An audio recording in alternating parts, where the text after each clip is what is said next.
funds kasi right now and for the next few years, the growth will be coming from global funds.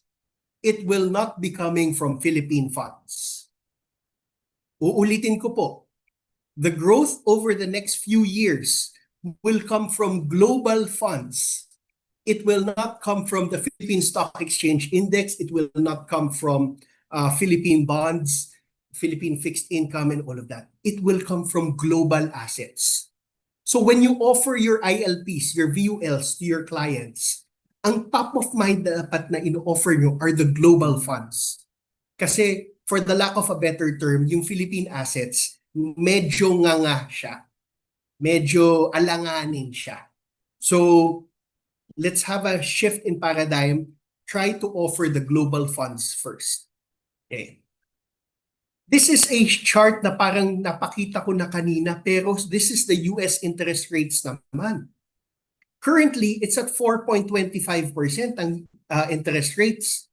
Pero the same story applies whether the Philippines or the US. Interest rates will go down slowly but surely as far as the US is concerned, pero eventually they will cut rates. Okay? Kasi gusto nilang lumago din yung ekonomiya nila, especially with the tariffs. Kasi kapag may tariffs, naturally magiging mas expensive yung mga bilihin sa US. So they'll want to cut interest rates to spur the economy. Okay? So right now it's at 4.25.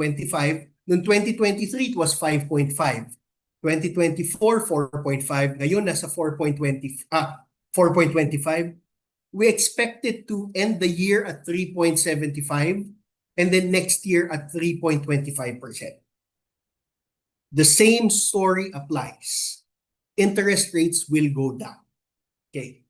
But there are things to watch out for as far as the Philippines is concerned. But note as far as the US market is concerned. Pero kung mapapansin nyo over the next 2 slides, mga kaibigan, hindi na siya bago. Ito na yung dating mga risks for the global markets, for the global economy. Middle East escalation, US-China relations, Russia-Ukraine, tariffs. Ang pinakabago na lang dyan yung tariffs eh. Pero the rest, matagal na nating pinag-uusapan yan. That has been there for the longest time. Federal rate cuts. I said earlier that they are cutting interest rates pa rin. And again, hindi nababalita sa Pilipinas masyado.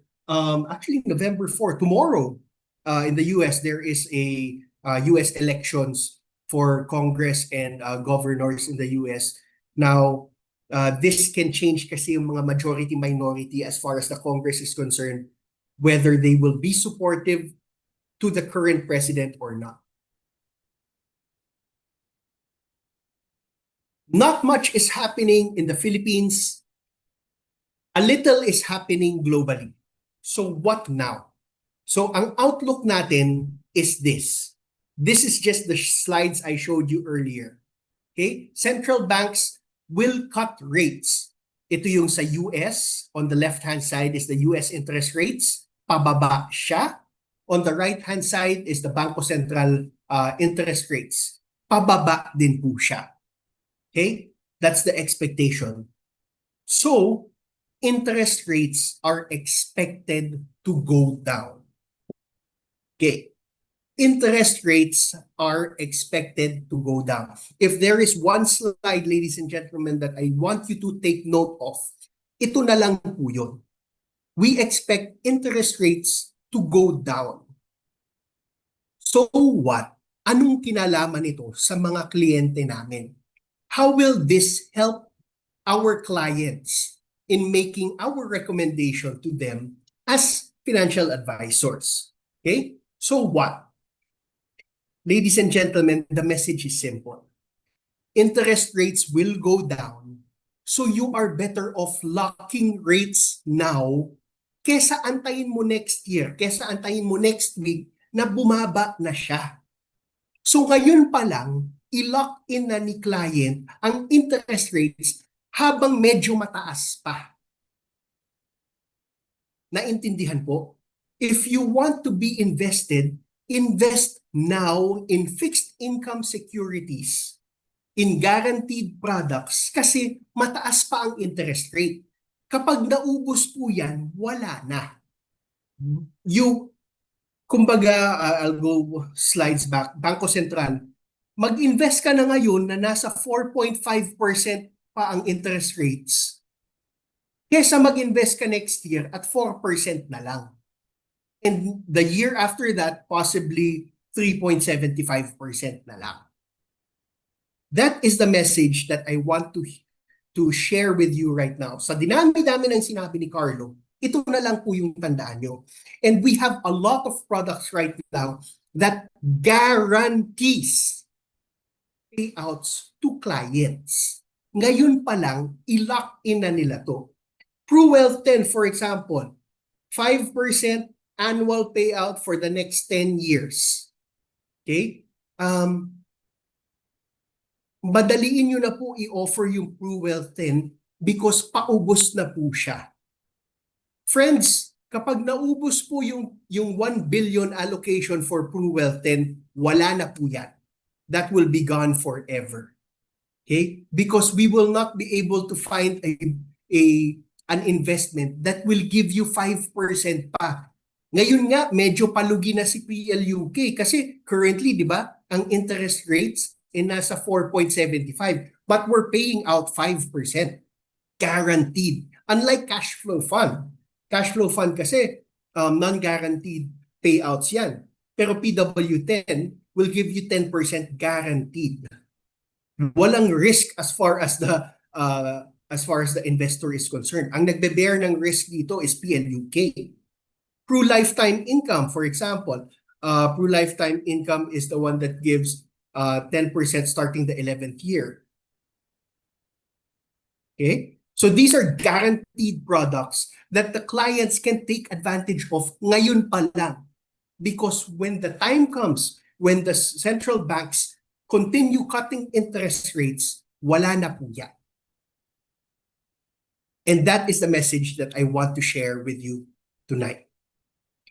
Ladies and gentlemen, that's my last slide. Maraming salamat po. And I will be more than happy to address questions that you may have or that your clients may have. Thank you very much. I'll stop sharing. Thank you, Sir Carlo. And actually, sir, meron tayong first question, no, from Marnie Joyce, no, yeah, from Meg. Sir Carlo, ask ko lang po, regarding sa client ko, right now, naka 100% proactive yung Pro Millionaire niya. And currently, nasa mga 500,000 na daw yung loss ng fund value. We're planning sana to do a fund switch to Global Tech para hopefully mas ma-recover siya and makabalik sa break-even. Okay lang naman po ba yun, sir? Alam nyo kayo mga agents, pare-pareho yung tanong nyo. From Philippine equities to global technology. That's always been the question whenever I talk. And first of all, I don't see any problem with that. However, tandaan po natin na ang global tech is riskier. So as long as naiintindihan ni client yung risk involved of investing in the global technology fund, go ahead and offer it. Pero the thing naman that I say is technology will always be there. In fact, maganda yung technology fund natin kasi hindi siya yung Nvidia, hindi siya yung Facebook lang. It looks for the next big thing as far as technology is concerned. Hindi lang siya IT. Meron siyang communications, meron siyang retail, meron siyang consumer discretionary, meron siyang medical healthcare stocks. Kasi yung trend ngayon, mga kapatid, is everyone is using technology already. Okay? My example before when I was in PAMTC is, noong 2019, none of us knew how to open a Zoom room. After a few months, we were all PhD holders in Zoom. We were forced to adapt. And that will be the trend. Hindi lang, technology will always evolve. In fact, pwede ba magkwento? Ano lang, side story lang. Nasira yung aircon namin sa bahay. So I had to buy a new aircon. an air conditioner. Apparently, you can operate your aircon using your cell phone. Cellphone ko yan. Ibig sabihin, pauwi pa lang ako ng bahay, pwede ko nang siyang i-on para pag uwi ko, malamig na yung kwarto. Binilhan ko din yung misis ko ng robot vacuum. So what kung may robot vacuum? I can actually sweep the floor kahit wala kami sa bahay. What I'm trying to say, ladies and gentlemen, is technology, we're adapting to technology already. Whether you like it or not. In fact, meron na ngang technology ngayon na kunyari wala ka sa bahay pero nag-doorbell ka, pero may nag-doorbell sa bahay niyo, malalaman mo kung sino. Something like that. Technology has been evolving and the world will have no choice but to adapt to technology. Sana nasagot ko po yung tanong. The quick answer is, it's a good idea as long as the client understands the risks of investing in global technology. Ayan. Sana okay yun, Meg. Nandun ba si Meg? Ayan. And thank you, Sir Carlo. So ito, Sir, from Lee. What are the risks in investing at Global Tech Fund? The good thing about our global technology fund is hindi siya Nasdaq. You remember the slide I showed earlier that Nasdaq grew by 23%, something like that. The Global Technology Fund of PruLife UK, hindi niya sinusundan si Nasdaq. And if you look at the returns, mas maganda ang returns ng Global Technology Fund natin kasi mas diverse siya. Hindi lang siya invested sa IT stocks. Invested siya in a wide array of securities. But of course, the downside nan is at the end of the day, it's just still a tech stock. So it's fairly focused on technology-driven companies, technology of companies that have products, services, and processes na technology-oriented siya. So that's the downside of it na it's not as diverse as S&P 500, for example. Pero ang ganda ng growth niya. So you cannot ignore that. Maybe an alternative is wag mo lahat ilagay sa global technology. That's another option. Maglagay ka lang ng 20%, 30%. Kukurot ka lang ng konti para lang ma-feel ni client yung movement ng technology fund and kung willing siya to take the risk of investing in that kind of fund. Ayan. Thank you. So ang advice ni Sir Carlo is maglagay ng 20 to 30%, no? Sa Yes, global. for starters. Yes, okay. Yeah, Sir, to from Lester. Sir, do we consider po ba na magkakaroon ng Asia Fund based po sa slide nyo kanina? Maganda po ang market ng China, Japan, and South Korea. The emerging market fund of Pru is also doing very, very well. Global Equity Navigator, for example, Global Market Navigator, Emerging Markets, they're all doing well. Right now, we don't see the need to launch many more funds. Although, sige, kunyari tayo lang nag-uusap, no? We will be launching a new fund next year na talagang diversified siya. Hindi ko dapat sinasabi to, pero whatever. We're launching it first quarter next year. It's a global multi-asset fund na managed by 3 different fund managers. Global fund managers. So hindi siya Atram, hindi siya East Spring. That's as much as I can say, but we're having it approved already. Hopefully by kick-off sa January, may announce na namin yan. I'm sure alam ni DM Pat yung pinagsasabi ko dito na na bagong fund.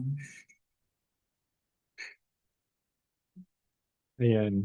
May ginagawa. And guys, meron pa kayong questions? Thank you, Sir Carlo. Yeah, sir, mga kailan to? May target date na ba next year or wala pa? Sana sa kick-off natin may announce ko na siya. January. Okay. Sige, sir. From from John Ryan Verba, magkakaroon po ba ng fund na may crypto? Oh, right now, very volatile kasi yung crypto. as far as the Philippines is concerned, wala pang regulation on cryptocurrencies.